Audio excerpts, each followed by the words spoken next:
ಮಾಹಿತಿ ಬಂದಿದೆ ನನಗೆ ಗೊತ್ತಿಲ್ಲ, ತಮಗೆ ಗೊತ್ತಿರಬೇಕು. ರೆಸಿಗ್ನೇಷನ್ ಕೊಟ್ಟಿದಾರ, ತಗೊಂಡಿದಾರ?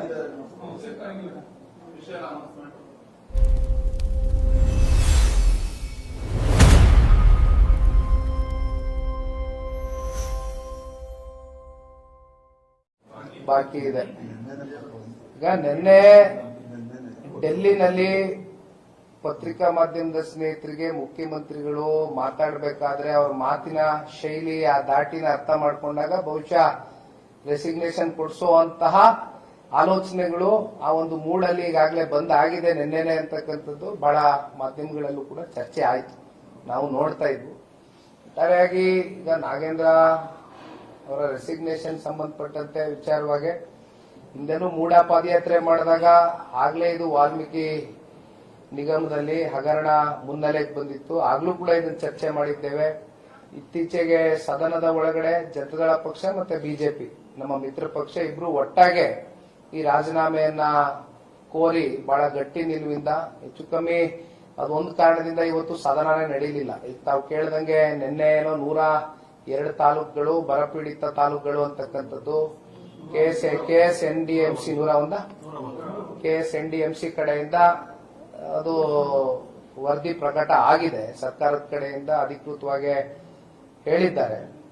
ಈಗ ನನಗೆ ಅತ್ಯಂತ ನೋವಿನ ಸಂಗತಿ ಏನಪ್ಪಾ ಅಂತ ಹೇಳಿದ್ರೆ, ಅದರಲ್ಲೂ ಕಲ್ಯಾಣ ಕರ್ನಾಟಕ ಸೆಕ್ಟರ್ ಅಲ್ಲಿ ನಾವೆಲ್ಲರೂ ಕೂಡ ಒಂದು ತಂಡ ಮಾಡಿಕೊಂಡು ಪರಿಶೀಲನೆ ಮಾಡಿದ ಒಂದು ಸಂದರ್ಭದಲ್ಲಿ ಅಲ್ಲಿ ರೈತರು ಕಳೆದ ವರ್ಷ ಅತಿವೃಷ್ಟಿ ಆಯಿತು, ಈ ವರ್ಷ ಅನಾವೃಷ್ಟಿ ಆಯಿತು. ಆದ್ರೆ ಅದ್ರ ಬಗ್ಗೆ ಚರ್ಚೆ ಮಾಡ್ತಕ್ಕಂಥದಕ್ಕೆ ಸರ್ಕಾರನೂ ಕೂಡ ಅವಕಾಶ ಮಾಡಿಕೊಡ್ಬೇಕಾಗಿತ್ತು, ಇಷ್ಟು ಎಳಿತಕ್ಕಂಥ ಅಗತ್ಯತೆ ಏನಿರಲಿಲ್ಲ. ಆಮೇಲೆ ಈಗ 138 140 ದಾಖಲೆ ಪ್ರಮಾಣದಲ್ಲಿ ಇವತ್ತು ಶಾಸಕರನ್ನ ಹೊಂದಿದ್ದಾರೆ ರಾಜ್ಯ ಸರ್ಕಾರ. ಮತ್ತೆ ಆರೋಪ ಇರ್ತಕ್ಕಂಥವ್ರನ್ನೇ ಮತ್ತೆ ಸಚಿವ ಸ್ಥಾನವನ್ನ ಕೊಡ್ತಕ್ಕಂಥ ಅಗತ್ಯತೆ ಏನಿತ್ತು?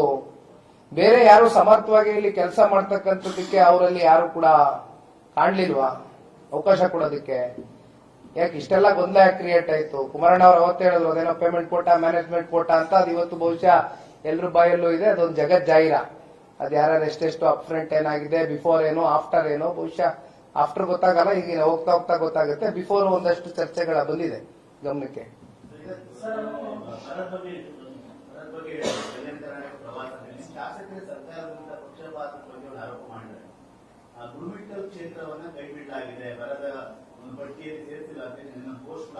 ಇಲ್ಲ, ನಾನು ಇವಾಗ ಅದನ್ನೇ ನೋಡಿದೆ ಅಲ್ಲ, ಗುಲ್ಬರ್ಗ ಜಿಲ್ಲೆನೂ ಇಲ್ಲ ಅಂತ ನೋಡಿ, ನಮ್ಮ ಜೇವರ್ಗಿಯ ದೊಡ್ಡಪ್ಪಗೌಡರು ಕೂಡ ಇಲ್ಲೇ ಇದ್ದಾರೆ.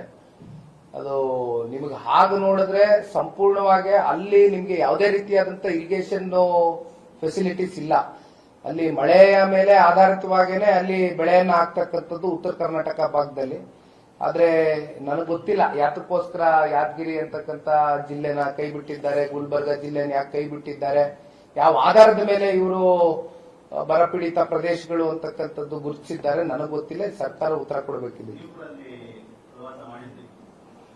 ಮಾಡಿದ್ದೆ ಪರಿಸ್ಥಿತಿ, ವಾತಾವರಣ, ಅಲ್ಲಿ ಇರ್ತಕ್ಕಂಥ ರೈತರು ಬಹಳ ಕಷ್ಟಜೀವಿಗಳು, ದುಡಿತಕ್ಕಂಥದ್ದಕ್ಕೆ ಸಿದ್ಧರಿದ್ದಾರೆ.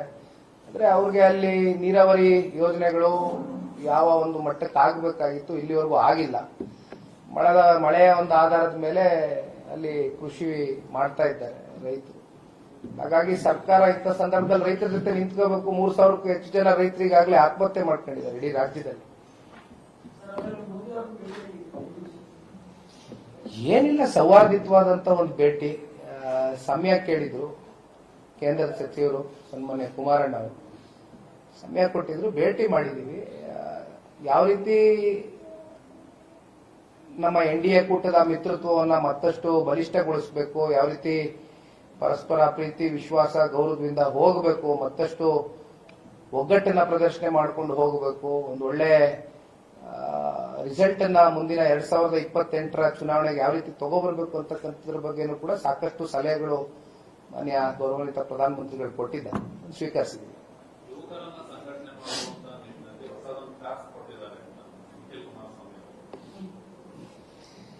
ಅಲ್ಲ, ಈಗ ಆಯಾ ಕಾಲಕ್ಕೆ ಬದಲಾವಣೆಗಳು ಕಾಣಬೇಕು ಅಂತಕ್ಕಂಥದ್ದಾದ್ರೆ ಯುವಕರು, ಅದರಲ್ಲೂ ಈಗ ಯುವಕರಿಗೆ ಆಗ್ತಾ ಇರ್ತಕ್ಕಂಥ ಅನ್ಯಾಯಗಳ ವಿರುದ್ಧವಾಗಿ ಇವತ್ತು ಪಾರ್ಟಿಸಿಪೇಷನ್ ಮಾಡಬೇಕಾಗ್ತದೆ. ಯಾಕಂದ್ರೆ ಸಾಕಷ್ಟು ಸರ್ಕಾರಿ ರಿಕ್ರೂಟ್ಮೆಂಟ್ಸ್ಗಳಾಗಿಲ್ಲ, ಅಪಾಯಿಂಟ್ಮೆಂಟ್ಸ್ಗಳು ಕೊಟ್ಟಿಲ್ಲ. ಜೊತೆಯಲ್ಲಿ ಈಗ ತಾನೇ ಬೆಳಗ್ಗೆಯಿಂದ ಸನ್ಮಾನ್ಯ ಕುಮಾರಣ್ಣ ಅವರು ಎಲ್ಲ ಕೂಡ ಮಾತನಾಡಿದ್ದಾರೆ ಕೆಪಿಎಸ್ಸಿ ವಿಚಾರವಾಗಿ. ಕೆಪಿಎಸ್ಸಿದು ಒಂದು ವ್ಯವಸ್ಥಿತವಾದಂತ ಒಂದು ಬದಲಾವಣೆ ತಗೊಂಡು ಬರಲೇಬೇಕು.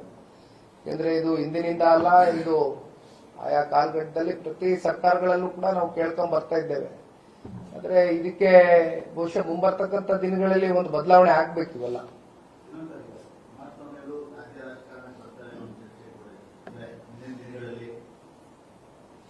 ಅಲ್ಲ, ನೋಡೋಣ ಕಾಲ ಬಂದಾಗ. ಈಗ ಕುಮಾರಸ್ವಾಮಿ ಅವರು ರಾಜ್ಯ ರಾಜಕಾರಣದ ಅನುಭವವನ್ನೇ ಮುಂದಿಟ್ಕೊಂಡೇ ಕೇಂದ್ರದಲ್ಲಿ ಸಚಿವ ಸ್ಥಾನ ಕೊಟ್ಟರದು. ಹಾಗಾಗಿ ಮುಂದೆ ಯಾವ ರೀತಿ ಯಾವ ಸಂದರ್ಭದಲ್ಲಿ ಏನೇನು ತೀರ್ಮಾನಗಳಾಗ್ತದೆ ಅದು ನಾವೊಬ್ಬರೇ ಮಾಡೋದಕ್ಕಾಗೋದಿಲ್ಲ. ಇವತ್ತು ನಾವು ಇಂಡಿಯಾ ಪಾರ್ಟ್ನರ್ ಆಗಿದ್ದೀವಿ, ಕಲೆಕ್ಟಿವ್ ಡಿಸಿಷನ್ ಆಗಿರ್ಬೇಕು. ಮೇಲ್ಮಟ್ಟದಲ್ಲೂ ಕೂಡ ಇವತ್ತು ಕೇಂದ್ರದ ನಾಯಕರುಗಳ ಜೊತೆ ಕೂತು ಚರ್ಚೆ ಮಾಡಿ ಸೂಕ್ತ ಸಮಯದಲ್ಲಿ ಸೂಕ್ತ ನಿರ್ಧಾರಗಳು ತಗೊಳ್ತಾರೆ. ಪ್ರಿಯ ವೀಕ್ಷಕರೇ, ಸಿನಿಮಾ, ರಾಜಕೀಯ, ವಿಚಾರ, ವಿಮರ್ಶೆ, ಸಂದರ್ಶನ ಹಲವಾರು ವಿಷಯಗಳಿಗಾಗಿ ನಮ್ಮ ಆದಿಪುರುಷ ಸ್ಟುಡಿಯೋಸ್ ಚಾನೆಲ್ಗೆ ಸಬ್ಸ್ಕ್ರೈಬ್ ಮಾಡಿ. ಲೈಕ್, ಶೇರ್, ಕಮೆಂಟ್ ಮಾಡುವುದರ ಮೂಲಕ ನಿಮ್ಮ ಬೆಂಬಲ ವ್ಯಕ್ತಪಡಿಸಿ. ಮತ್ತೆ ಸಿಗೋಣ.